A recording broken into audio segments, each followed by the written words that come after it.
Wrestle Lovers, welcome to Wrestle Love Podcast. Podcast. Back to you today, guys, with another video. And guys, we are going to go over our recap of the Royal Rumble that which just took place last night. But we're going to start off with that incredible storyline that is going on right now. The bloodline is Sami Zayn. And yeah, we're going to kick things off with that. Guys, stick around. Make sure to hit that thumbs up. Leave a comment. If you're new here, subscribe. Turn on that post notifications button to, always be notified when we drop videos. But last night it was so crazy. After the Kevin Owens and Roman Reigns match, Roman Reigns successfully defended his titles against Kevin Owens, which we all know Roman Reigns is not going to lose the championship probably till WrestleMania. But Sami was out there, to deliver that final test that Roman was telling him to do at Raw 30. At Raw 30, he was like, you have a final test, and you're not guilty for now. But we all saw what that final test was, and we're going to get into that. Sami was accompanied with Roman. We had Paul Heyman, and throughout the match, Roman was kicking Sami Zayn's behind, right? And they had camera shots showing Sami Zayn looking sad, like damn, he's really kicking his his butt, and he's feeling like, oh man, like Roman, you don't gotta do this, you're going too far now, right? So Sami got outside, has his facial reactions, and I just felt like throughout that I knew Sami was going to not put up with this no more. So the post-match, after the match happened, the post-match angle was incredible. We had Roman, with the Usos came out, Solo Sikoa, they all, started jumping KO. Super kick after super kick. They got Paul Heyman handed Roman the handcuffs. They handcuffed KO to the ropes. And oh my God, I felt so bad for Kevin Owens. Like literally, he got over probably like 30 super kicks from the Usos, just back to back super kicks, while he was, hanging on for dear life, lifeless body on the ropes. So Roman was, about to got the chair and was about to, hit Kevin Owens while he's on the ropes. But Sami Zayn stopped Roman. That was like, everybody was like, oh, wait. He was like, come on, Roman. You don't have to do this. He's beneath us. We don't have to do this, He's had enough. He had enough. I'm just trying to think about everything Sami Zayn says so I can get it right. But yeah, just don't do this. He had enough. So his final test was, all right, Sami, you do this. He gave Sami Zayn the chair for Sami to do that, right? To hit KO while he's tied up to the ropes. But Sami was hesitant. He was like, I'm not doing this. So that caused Roman Reigns to snap. Like, yo, you do this. This is your final test. This and that, right? It was crazy because Roman had his back turned some of the time. So, Sami was in the back about to, it looked like Sami was about to hit Roman with the chair. He was kind of hesitant, but listen, Roman said, you know what, I can't put up with this. So he really started snapping on Sami. He said, you hit him, deliver that chair shot, hit him. Roman turned his back one more time, and then Sami Zayn hit Roman Reigns with the chair. Oh my God, it was crazy. It was like flashbacks to what Seth Rollins did to, Roman and Ambrose, Mox, and the Shield, because it was like that chair shot. Roman fell to the ground. He was like shocked. He was like, it hurt, whatever. But the crowd just was like they popped. Sami Zayn is a mega baby face right now. He stood up to Roman, the tribal chief. He stood up to, what Roman is saying, this is enough. Like, Kevin Owens, he's showing that Kevin Owens is really his best friend.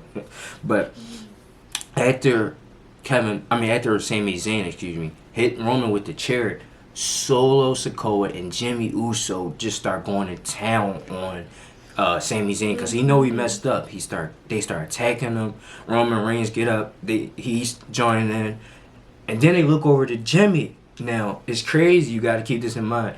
Jimmy did not like Sami at first, but he started start messing with him. He had his own video package at Raw 30. So Sami and Jay are starting to form this bond, and we all knew that. We all thought that would never happen because you know how Jay did not want Sami a part of the bloodline when it first started. But they was like, Oos, what are you doing, Oos? Get in this. A credible moment. Jay just you know what? I can't do this, man.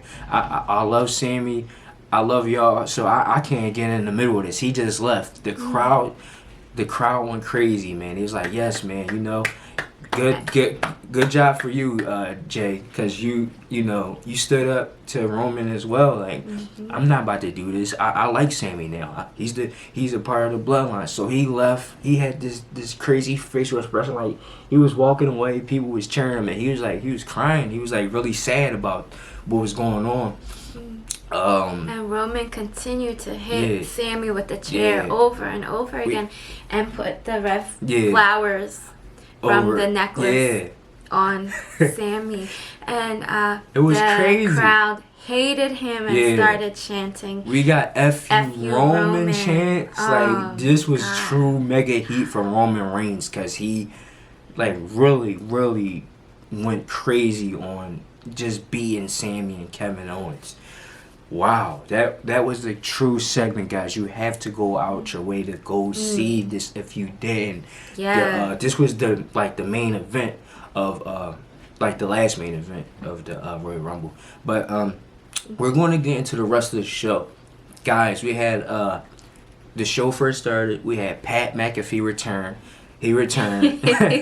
we miss Pat McAfee. Oh yeah, we enjoy him, and especially how he gets under Corey Graves' skin.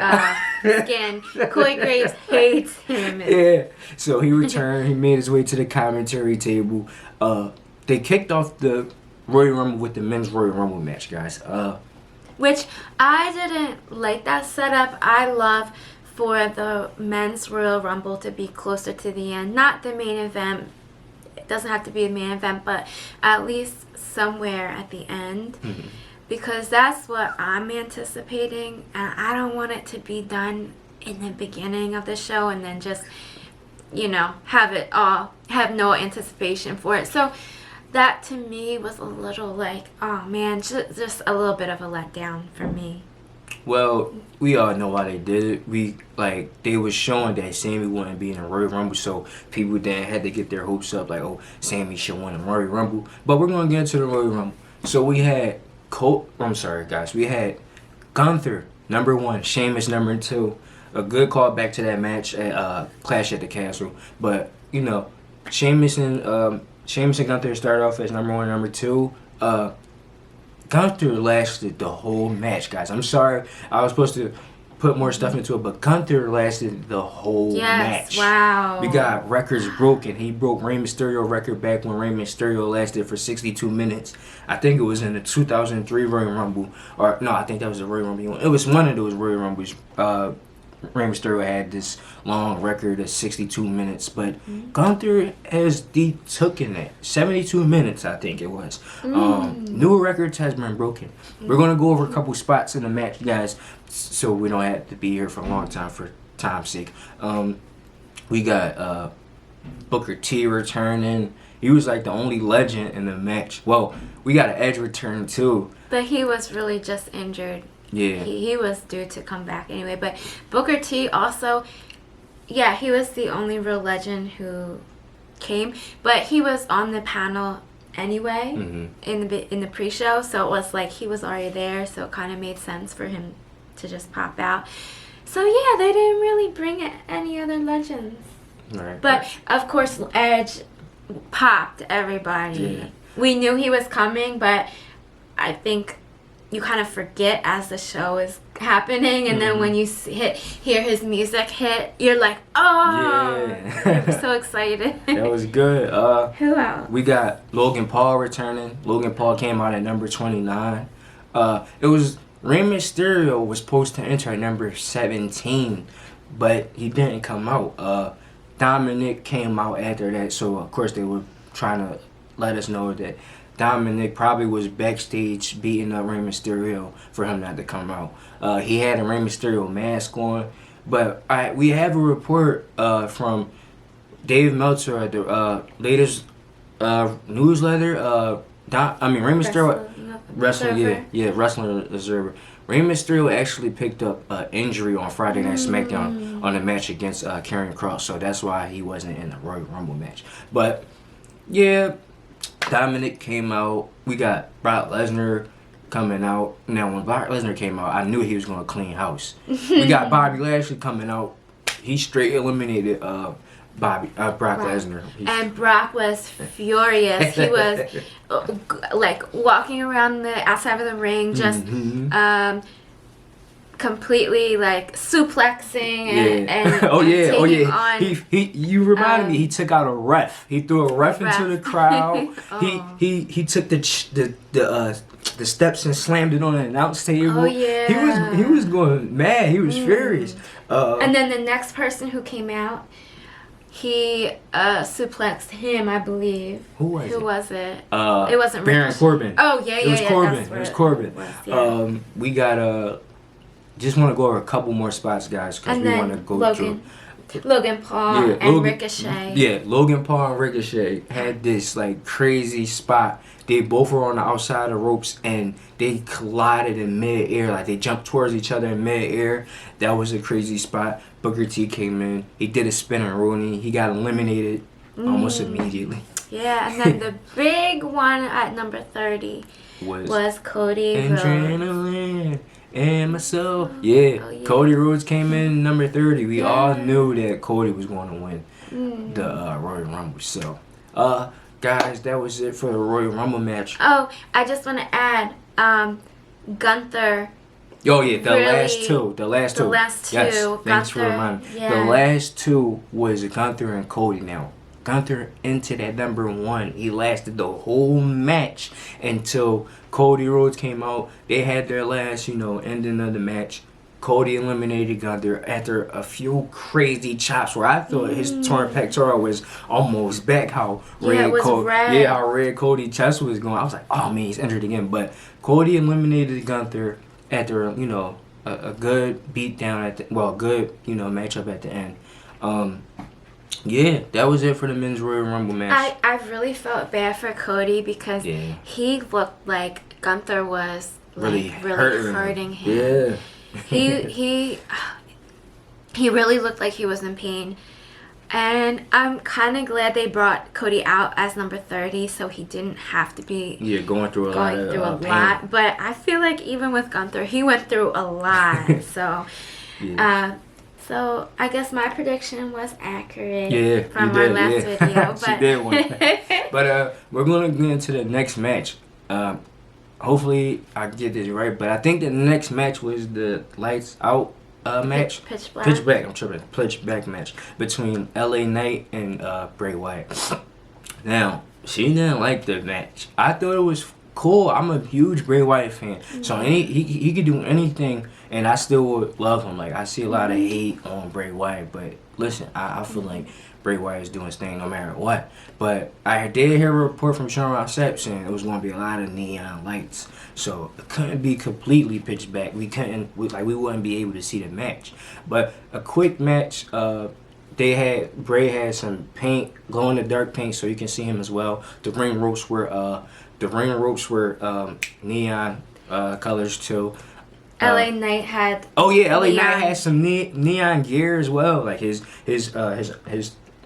bottoms and his knee braces and his boots. They were neon, so glow in the dark type stuff.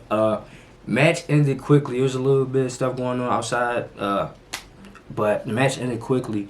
After the match, Uncle Howdy hit this elbow drop from somewhere outside of the ring.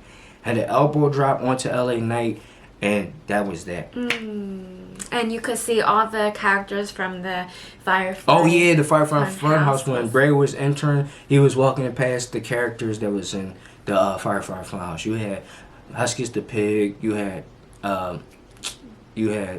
who was you had the bird Sister Abigail. You had the bird one. Forget the name. Yeah, I forget his name too. It's on my mind, but I can't think of it now. But after that, guys, we had the Alexa Bliss versus Bianca Belair match for the Raw Women's Champion. Match was fast. We all knew Bianca would retain. After that, it was like this, how it's always been, the Uncle Howdy stuff with Alexa Bliss. She was looking on to the distance and to the screen. So it was kind of like, listen, Alexa, you can't win without you fully like giving your life to me, Uncle Howdy type. That's probably what's going on. But yeah, she didn't pick up the win. We all knew that. Then next was, I think, the Women's Royal Rumble. Yeah, that was definitely the next match. Liv Morgan and Rhea Ripley started off number 1 and 2. I'm gonna do that again. Rhea Ripley started at number 1, and Liv Morgan started at number 2. Couple good things in the match. We got a couple NXT women in the match. Indy Hartwell, Zoe Starks, Roxanne Perez. I think that was it, if I'm not wrong. I think so. We got Asuka as Kana, her dark character that she was in Japan, the evil Asuka with the face paint. People were going crazy. Yeah, they really liked that. Yeah, when she took off the her mask and she had that face paint, people were going crazy for that. Trying to think about what else happened because this is all off the top of my head, guys. Sorry. But Michelle McCool had a crazy spot. Her music hit. Now, mind you guys, she was in the crowd the whole match. Her music hit. She had to get in the ring. Like, she took her jacket off and she got in the ring. She was in her Ugg boots. Like, it was one of the craziest spots I ever seen. Like, she entered the Royal Rumble from the crowd and her kids were right with her. So, yeah, and then oh yeah, we had a few returns. Yes. Chelsea Green came out. We had Nia Jax. That's right.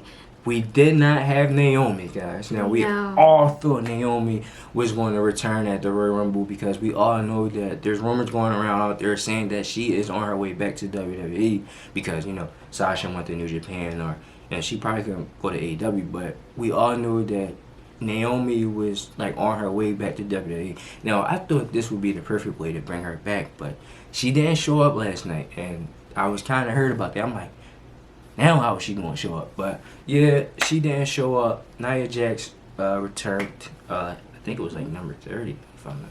Correct me if I'm wrong. I believe it was 30. So the Women's Royal Rumble was okay throughout. Nobody really that I was super excited that they brought back or anything. But the ending really did pull through. Yeah, Rhea Ripley did pick up the win. I'm sorry if we didn't mention that already, but Rhea Ripley picked up the win. Excuse me, guys. So, and she's super over right now with Judgment Day. So, it was fitting that she won the Women's Royal Rumble because, she is so over right now. Yeah. So, that was a great move. I feel like they went with the right picks this year, even though they was predictable. Like, everybody knew Cody would win if Sami wasn't in the Royal Rumble. Everybody knew Rhea Ripley would win because there's a lot of buzz around her right now with the Judgment Day and her and Dominic and her how strong she is, how she can go in the ring. It was like nobody else was fitting to win this year but Rhea Ripley. So they're going to have that match at WrestleMania, Bianca Belair versus Rhea Ripley. I'm calling it now. And then, of course, we had the huge main event that we talked about. We already went over that, guys. So, guys, get in the comments, man. Get in the comments. Let us know on what you thought of the show. What was the best spots to you? What was the worst spots to you? Just please, get in the comments. talk to us. If you're new here, please hit that subscribe button. We love to keep you guys around. We're dropping videos as much as we can. We're being active as possible. We're on the road to 1,000 subscribers. And let us know if you guys really wanted to see someone return last night. Let us know who you were you really wanting to see last night return, and we'll make sure to reply to you. We're really interested to hear what you guys think. So as always, remember to like, comment, and share this video. Bye guys.